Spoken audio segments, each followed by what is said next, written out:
பல மனக்கசப்புகளுடன் மூலையில் முடங்கி கிடக்கும் வாலிபர்களுக்கு உற்சாகமூட்டும் வகையில் கவிஞர் தாராபாரதி அவர்கள் திண்ணையை இடித்து தெருவாக்கு என்ற கவிதையை தந்திருக்கிறார். தற்பொழுது அந்த கவிதையை பார்க்கலாம்.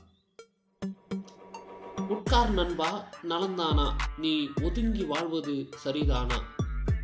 உட்கார் நண்பா, நலந்தானா, நீ ஒதுங்கி வாழ்வது சரிதானா? சுட்டு விரல் நீ சுருங்குவதா? உன் சுயபலம் உனக்கு ஒடுங்குவதா? புல்லாய் பிறந்தேன் நான் என்று நீ புலம்ப வேண்டாம். புல்லாய் பிறந்தேன் நான் என்று நீ புலம்ப வேண்டாம். நெல் கூட புல்லின் இனத்தைச் சேர்ந்ததுதான். அது பூமியின் பசியை போக்கவில்லை. கடலில் நான் ஒரு துளி என்று நீ கரைந்து போவதில் பயனென்ன? கடலில் நான் ஒரு துளி என்று நீ கரைந்து போவதில் பயன் என்ன? கடலில் நான் ஒரு முத்தென்று நீ காட்டு, உந்தன் தலை தூக்கு. வந்தது யாருக்கும் தெரியாது, நீ வாழ்ந்ததை உலகம் அறியாது.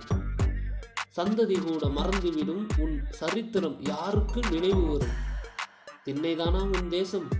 உன் தெருவொன்றுதானா உன் உலகம்? திண்ணையை இடித்து தெருவாக்கு, உன் தெருவை மேலும் விரிவாக்கு. திண்ணையை இடித்து தெருவாக்கு, உன் தெருவை மேலும் விரிவாக்கு.